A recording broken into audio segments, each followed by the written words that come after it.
পঞ্চম দিনে আমাদের প্রায় 22 জন গ্রুপকে নিয়ে আমাদের গাইড নিয়ে গেল বানা হিলসে।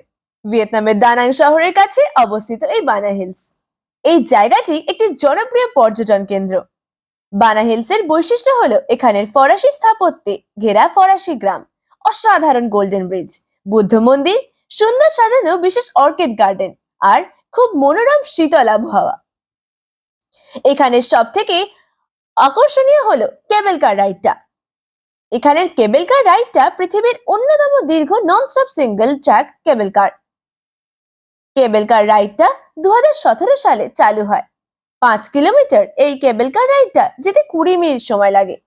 এরপর 5 মিনিটে এক বিশেষ ফিউনিকুলার ট্রেনে চড়ে আমরা গোল্ডেন ব্রিজে পৌঁছে গেলাম।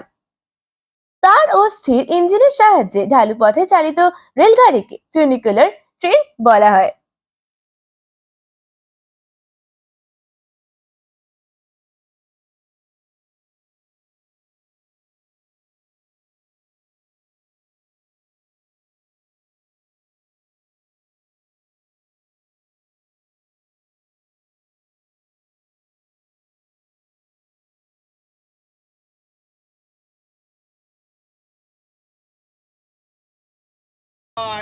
Senses of the human. Behind you, can you see the nose? Can you see the nose? It means smelling. Can you see the ear? It means the hearing. The hand and the leg. It means the touching. The mouth. Can you see the mouth over there? The water over there. Can you see the mouth? It means the tasting.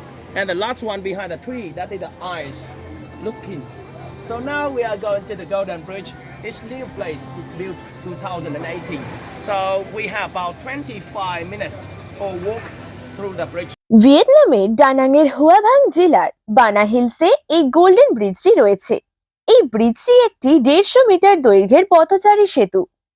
কেবল কার স্টেশনকে বাগানের সঙ্গে যুক্ত করার জন্য এটি তৈরি করা হয়েছে।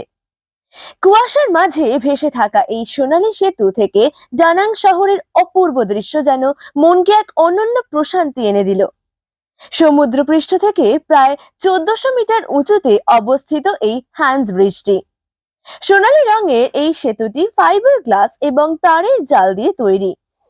দুপুরে এক পাহাড়ের ভারতীয় রেস্তোরাঁয় সুস্বাদু মধ্যাহ্ন ভোজে সেরে আমরা ফ্যান্টাসি পার্কে কিছুক্ষণ সময় কাটালাম।